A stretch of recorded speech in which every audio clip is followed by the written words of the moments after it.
오늘 주신 말씀은 고린도전서 2장 1절에서 5절까지의 말씀을 함께 읽도록 하겠습니다. 한 절씩 교독하고 마지막 절은 한 목소리로 읽도록 하겠습니다. 형제들아, 내가 너희에게 나아가 하나님의 증거를 전할 때에 말과 지혜의 아름다운 것으로 아니하였나니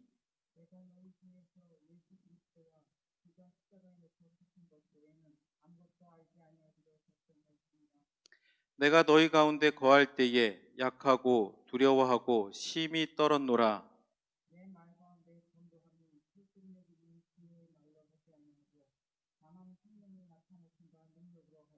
함께 읽겠습니다. 너희 믿음이 사람의 지혜에 있지 아니하고 다만 하나님의 능력에 있게 하려 하였노라. 아멘. 네, 계속해서 우리가 고린도전서의 말씀을 가지고 함께 나누고 있습니다. 이미 말씀드린 대로 고린도 교회는 여러 문제가 많은 교회였는데, 지난 시간에는 이제 고린도 교회의 그 네 개로 분열된 상황을 말씀을 드렸고, 또 그 이유가 복음을 몰라서 십자가의 도가 아닌 그런 세상의 지혜를 쫓다 보니까 고린도 교회에 그런 어려움들이 나타나게 됐다라고 그렇게 말씀을 드렸습니다.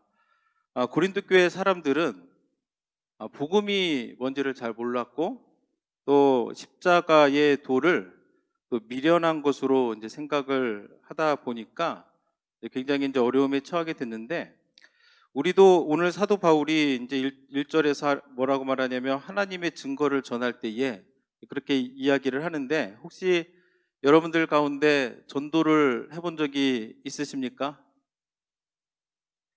전도를 이야기하면 많은 분들이 뭐라고 반응하냐면, 저는 전도를 할 줄 몰라요, 그렇게 이야기를 합니다. 여러분들 가운데서도 그런 말을 하셨거나 또 주변에서 하는 말을 들어보셨을 거라고 생각을 합니다. 왜 이런 말을 할까 생각을 해보면, 사람들이 전도를 말과 지혜로 하려는 경향이 있기 때문에 그렇게 이야기를 합니다. 저는 전도할 줄 몰라요. 왜냐, 멋있는 말로, 유창한 말로 사람들을 설득하려고 하다 보니까 자신이 없는 거예요. 그러다 보니까 두려운 겁니다. 그러니까 안 하게 되는 겁니다. 근데 실상은 사람이 구원받는 것은 이렇게 논리로, 그리고 그렇게 아름다운 그 말의 지혜로 사람이 구원받지가 않습니다. 여러분들이 구원받은 것만 생각해 보셔도 이것은 쉽게 알 수 있을 거라고 생각을 합니다. 여러분들은 어떻게 구원받았습니까? 나는 성경을 다 읽고 성경에 감추어진 그 구원의 비밀이 다 깨달아져서 예수 믿었다라는 분 혹시 계십니까? 아마 없을 겁니다. 저 같은 경우만 해도 성경 일독 하기 전에 예수님을 만났습니다. 그러니까 어떻게 우리가 구원을 받느냐? 사람의 말과 지혜가 아니라 하나님의 능력과 은혜로 우리가 구원을 받는 겁니다. 그래서 우리가 전도할 때에도 나가서 이렇게 십자가의 복음을 전하면 내 말과 지혜 때문에 그 사람이 예수님을 받아들인 게 아니라 하나님의 그 능력 때문에, 그 은혜 때문에 사람이 변하고 내가 죄인임을 깨닫고 주님께로 나오는 경우가 굉장히 많습니다. 그래서 우리 주변에 보면 논리 때문에 설득당해서 오는 사람은 거의 없습니다. 과거에 담임 목사님, 다른 주에 있을 때 담임 목사님하고 어느 분에 가가지고 복음을 전하는 것을 본 적이 있습니다. 근데 굉장히 복음의 내용을 정확하게 전했습니다. 그리고 예수님을 믿으시겠습니까? 라고 초청을 했는데 대답이 노였습니다. 아무리 옳은 소리를 해도, 바른 말을 해도 하나님의 능력이, 성령님의 그 도우심이 그 순간에 함께하지 않으면 사람이 이렇게 되지가 않아요. 우리가 다 아는 것처럼 조정민 목사님이라는 분이 계십니다. 한때 MBC 앵커로서 굉장히 잘 나갔던 분입니다.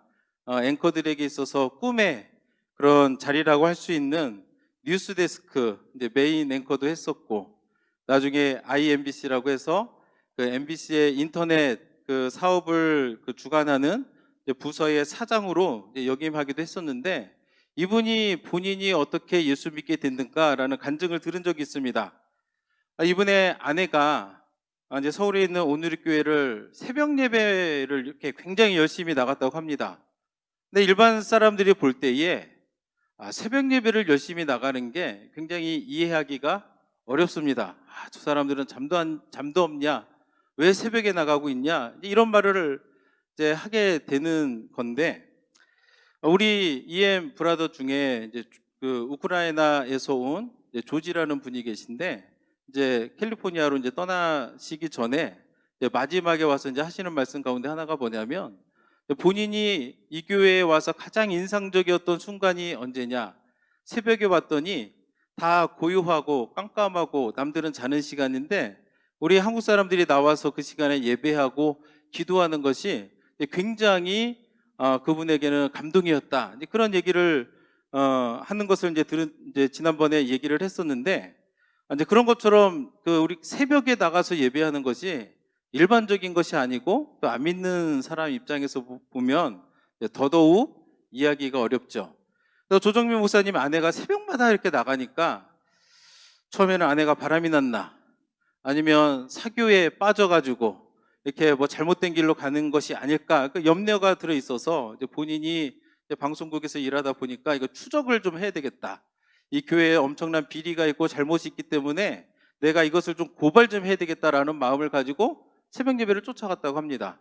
근데 가서 처음에 깜짝 놀란 게 뭐냐, 사람 이렇게 많은 사람들이 와서 뜨겁게 찬양하고 기도하는 것을 보고 놀랐고, 한 번 가서는 잘 모르잖아요. 그래가지고 이제 잘못된 것을 찾아내기 위해서 여러 번 이렇게 쫓아다녔는데, 어느 날 찬송가 483장 너 예수께 조용히 나가, 그 찬양을 부르는 가운데 본인이 내가 죄인임을 깨닫게 되고, 또 그것을 통해서 그 찬송가를 부르는 가운데 정말 예수를 구주로 영접해서 자기가 그리스도인이 되었다라고 하는 간증을 이제 들은 기억이 있는데, 이런 것처럼 어떤 사람이 예수님을 믿고 주님 앞에 나왔던 이야기를 들어보면 정말 이것이 하나님의 은혜 없이는 설명되지 않는 일들이 너무나도 많습니다.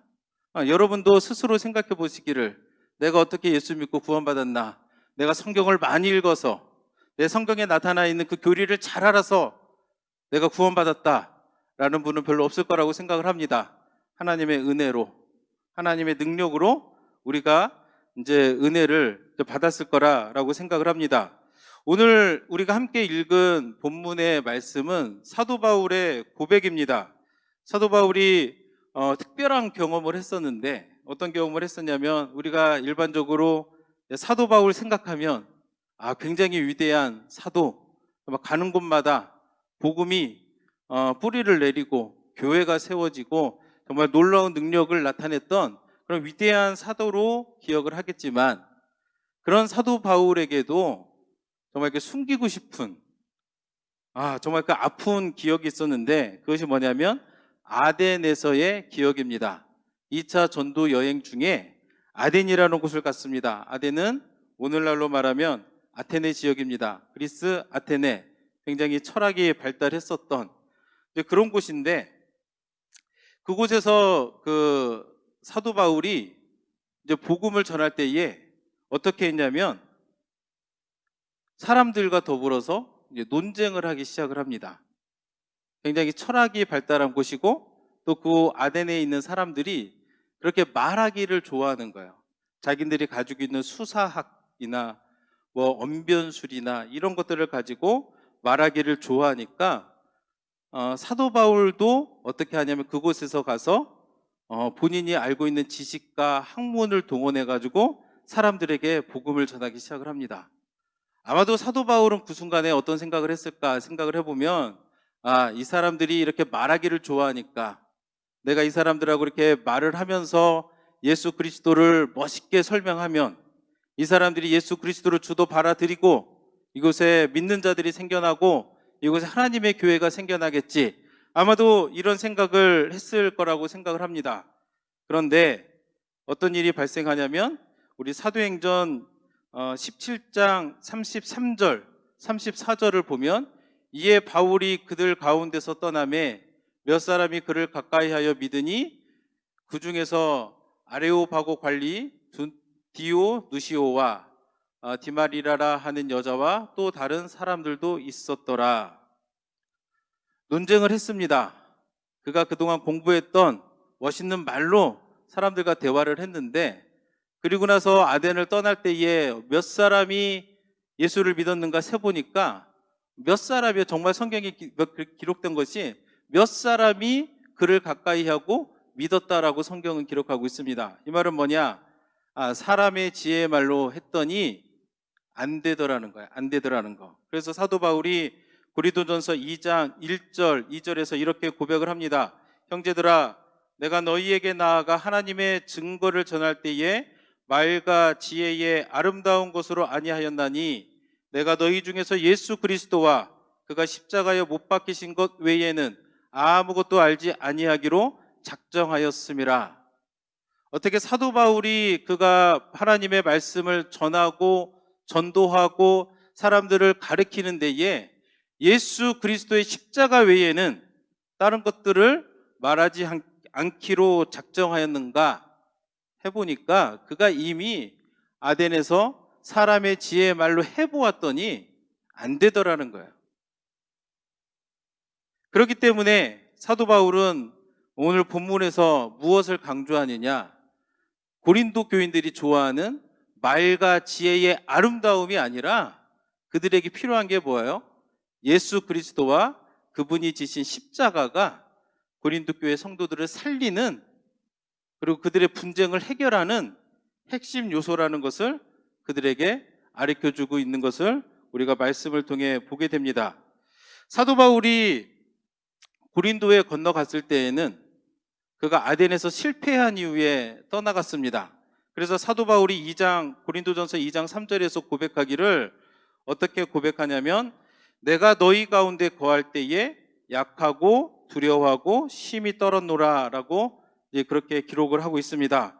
아니, 어떻게 이렇게 대사도인 사도 바울이 이렇게 약하고 두려워하고 심히 떨었을까? 우리는 생각할 수 있지만 우리가 기억해야 될 것은 뭐냐면, 사도 바울도 우리와 똑같은 인간의 성정을 가진 우리와 똑같은 사람이다라는 것을 우리가 기억을 해야 됩니다. 그가 이렇게 약하고 두려워하고 심히 떨었다라고 했는데 왜 이렇게 떨었을까? 1차적으로는 아덴에서의 큰 실패가 있습니다.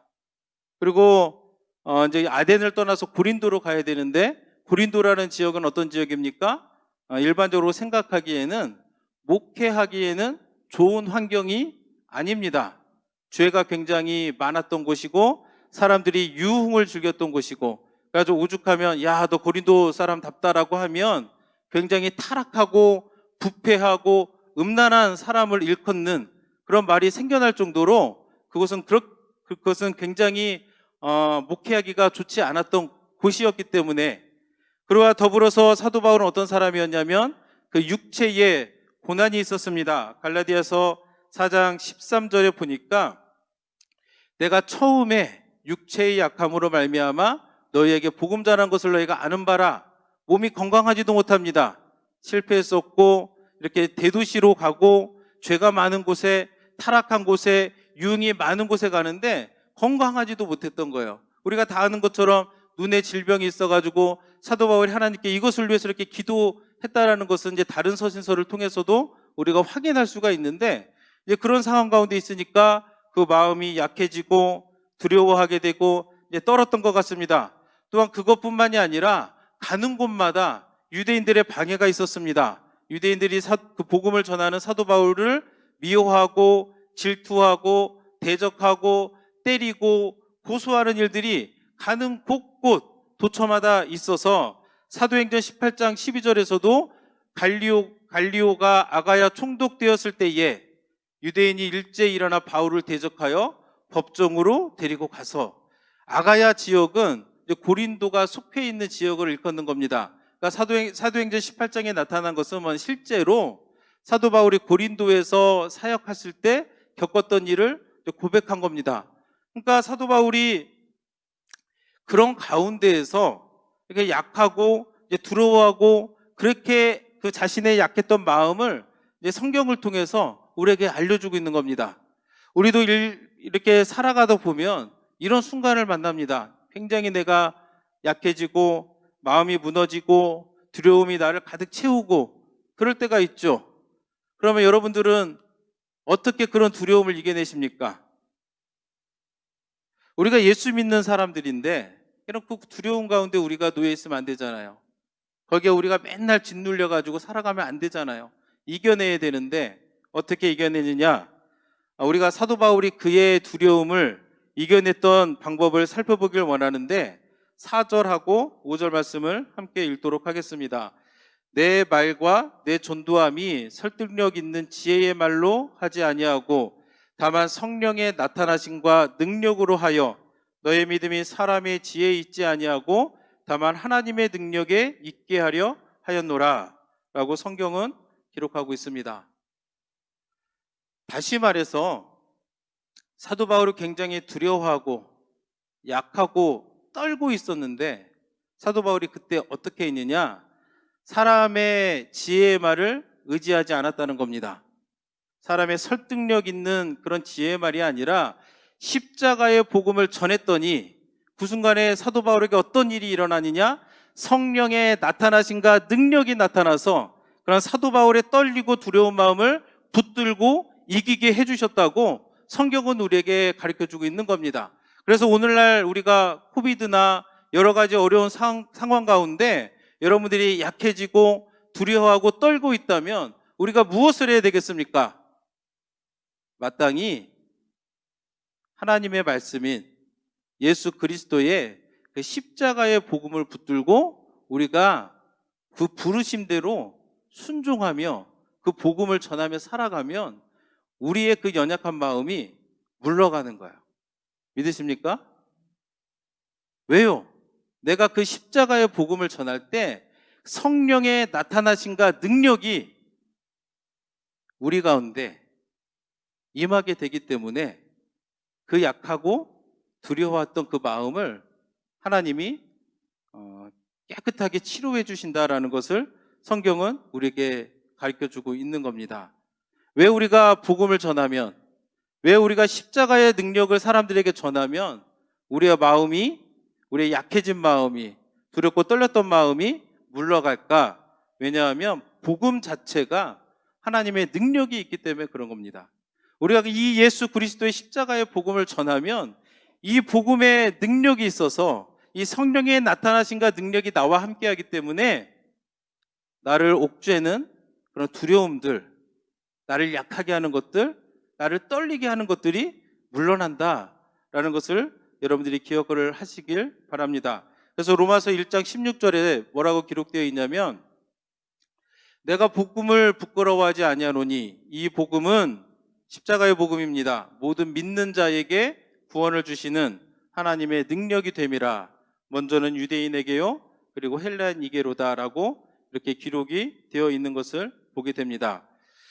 오늘날 제가 이제 개인적으로는 목회자로서 참 안타까운 것 중에 하나가 뭐냐면 이게 말씀이나 설교나 아니면 이렇게 전도하는 것들을 이렇게 살펴볼 때에 이런 사람의 지혜의 말과 교훈적인 가르침을 이렇게 전하려고 하는 그런 경향이 느껴질 때가 많습니다. 개인적으로 굉장히 안타까워요. 그래서 어떤 사람 같은 경우에는 하나님의 말씀보다 예화를 더 많이 연구하는 사람들도 가끔 있어요. 제가 과거에 있을 때 어느 분이 저한테 물어보더라고요. 지난주 수요일 날 설교 누가 했습니까? 물어보는 거예요. 그래서 제가 어떤 분이 했습니다 라고 했더니 그리고 나서 제가 물었어요. 왜요? 왜 그걸 물으세요? 그랬더니 너무 은혜로웠다는 거예요. 너무 좋았다는 거예요. 근데 제가 그 설교를 들을 때에 이런 좀 마음이 있었거든요. 말씀이 너무 취급되지 않는구나. 너무나도 많은 세상의 그런 지식이나 그런 것들을 너무 말을 많이 하는구나. 그래서 저는 내 마음속에 안타까움이 있었는데 어떤 분에게 그게 너무 좋았다는 거예요. 그래서 제가 물어봤습니다. 왜 좋았습니까? 그랬더니 뭐라고 하냐면 예화가 너무 감동적이었다는 거예요. 여러분 어떻습니까? 설교를 들었는데 예화가 너무 감동적이어서 내가 너무 은혜 받았습니다. 이게 맞는 것 같습니까? 뭔가 잘못된 것 같습니까? 저는 잘못된 거라고 생각을 합니다. 예화를 듣는 이유는 뭐냐면 말씀을 드러내게 하기 위해서 우리가 예화를 쓰는 겁니다. 말씀 자체가 때로는 너무 딱딱해질까 봐, 아니면 이 말씀이 좀 더 잘 이해되게 하기 위해서 우리가 예화를 이렇게 듣는 건데, 아니 설교를 마쳤더니 말씀은 하나도 기억 안 나고 예화만 기억나서 예화 때문에 굉장히 은혜 받았다. 이게 맞는 말일까? 개인적으로는 잘못됐다는 생각이 듭니다. 일반적으로 우리 믿는 사람들이 잘못된 표현을 실생활 가운데서 굉장히 많이 씁니다. 아까 얘기했던 것처럼 은혜 받았어요. 근데 이 은혜 받았다는 이 말을 뭐와 이렇게 혼동하는 것 같냐면 필링, 내가 좋은 어떤 감정하고 헷갈리는 것 같아요. 은혜는 어떤 겁니까? 하나님이 우리에게 주시는 선물입니다. 아까 우리가 찬양할 때에 은혜는 어떤 겁니까? 우리가 저항할 수가 없어요. 하나님이 우리에게 은혜를 부어주실 때 우리가 저항할 수가 없습니다. 그래서 실제로 내가 하나님의 말씀에 은혜 받았다라고 하면 나의 옛사람이 지워지는 겁니다. 내가 새 사람이 되는 거예요. 이 옛사람이 지워지고 새 사람이 되는 과정 가운데는 굉장히 많은 스트러글이 있습니다. 그럼에도 불구하고 저항할 수가 없는 거예요. 왜냐? 하나님이 주신 은혜 때문에. 이게 은혜인 거예요. 이게 은혜. 단순하게 내가 좀 멋진 얘기를 듣고 마음이 좀 뜨거워졌다 해가지고 이게 은혜가 아닌 거예요. 일반적으로 유스 아이들과 이렇게 수련회를 갔다 오면 우스갯소리로 사람들이 다녀와서 이제 뭐라 하냐면 얼마나 갈까 이런 얘기를 많이 합니다. 왜 이런 얘기를 할까요? 왜냐하면 갔다 오고 난 다음에는 뭔가가 달라진 것 같고 또 홀리한 것 같고 한데 좀 시간이 지나면 예전하고 똑같아지거든요. 그럼 그게 뭘까? 왜 그럴까를 생각을 해보면 필링에 너무 좌우되기 때문에 감정에 너무 좌우하기 때문에 그런 것 같아요. 그래서 우리가 하나님의 말씀을 들을 때 무엇을 봐야 되냐면 하나님의 말씀이 그 안에 있는가, 십자가의 복음이 그 안에 있는가, 이것을 우리가 봐야 될 줄로 믿습니다. 그래서 저도 설교할 때 항상 고민하는 것이 뭐냐면 이 말씀 안에 예수 그리스도의 십자가의 복음이 나타나야 되겠다. 그런 설교를 해야 되겠다. 그런 다짐을 하면서 항상 이렇게 설교를 준비합니다. 우리가 잘 아는 조엘 오스틴 목사님을 여러분들도 다 아실 겁니다. 굉장히 큰 휴스턴에 굉장히 큰 교회를 목회하고 계신데 그분이 설교를 들어보면 솔직히 틀린 말은 없어요. 다 좋은 얘기를 합니다. 근데 사람들이 비판을 해요. 왜 비판할까요? 왜 비판하냐면 그 안에 예수 그리스도의 십자가의 복음이 빠져 있기 때문에 그런 거예요. 좋은 얘기를 하고 맞는 얘기를 하고 감동적인 얘기를 하고 교훈적인 얘기를 하는데 예수 그리스도의 십자가가 없습니다. 그럼 그 가운데 정말 참된 능력이 나타나겠는가? 아니라는 거죠. 그래서 오늘날 우리가 붙들어야 될 것은 뭐냐? 예수 그리스도의 이 십자가의 복음을 우리가 붙들어야 됩니다. 앞서 말씀드렸던 것처럼 고린도 교회 사람들이 이것을 미련한 거라고 했습니다. 예수 그리스도의 십자가의 이 복음을 촌스럽고 시대에 뒤처진 것처럼 여긴다 할지라도 우리가 정말로 붙들고 찾고 지켜야 될 것은 뭐냐면 이 십자가의 복음이라는 것을 우리가 기억을 해야 됩니다. 그래서 말씀을 정리하자면 오늘 이 말씀을 듣고 우리가 어떤 마음의 그런 자세를 가져야 되겠는가라고 하면 세상의 지혜가 아닌 하나님의 지혜를 우리가 구하고 찾아야 되겠다라는 말씀을 여러분들에게 드리고 싶습니다. 세상의 지혜는 우리에게 굉장히 매력적으로 보일 수가 있습니다. 근데 그게 진짜가 아닌 거예요. 우리가 찾아야 될 것은 뭐냐면 하나님의 지혜, 곧 십자가의 복음의 말씀을 우리가 찾아야 됩니다. 이 말씀을 우리가 찾고 이 말씀을 우리가 붙들면 어떻게 돼요? 성령의 나타나심과 능력이 우리 가운데 함께하는 겁니다. 그러면 나의 약했던 마음, 나의 무너졌던 마음, 나의 떨렸던 마음도 그 십자가의 복음의 능력 때문에 여러분들이 회복되는 은혜가 여러분들 가운데 임할 줄로 믿습니다. 그래서 여러분들이 생각하시기에 내가 지혜가 부족하다라고 하면 어떻게 해야 됩니까? 나는 지혜가 부족해서 못해요 라가 아니라 지혜가 부족하다고 느끼거든 야고보서 1장 5절 말씀에 너희 중에 누구든지 지혜가 부족하거든 모든 사람에게 후히 주시고 꾸짖지 아니하시는 하나님께 구하라 그리하면 주시리라 라고 성경은 우리에게 말씀해 주시고 있습니다. 그래서 오늘 여러분들은 세상의 가치관, 세상의 학문, 세상의 지혜가 아닌 하나님의 지혜를 찾음으로 우리가 다 하나님 앞에서 인정받고 또 마지막 날에 주님 앞에서 칭찬받는 우리 귀한 페이필 한인침례교회 모든 성도님들이 되기를 예수님의 이름으로 축복합니다. 우리 이 시간 그 말씀을 기억하시면서 마지막 찬양을 함께 하길 원하는데 찬송가 254장 내 주여 부열은 다 함께 찬양하고 기도로 예배를 마치도록 하겠습니다.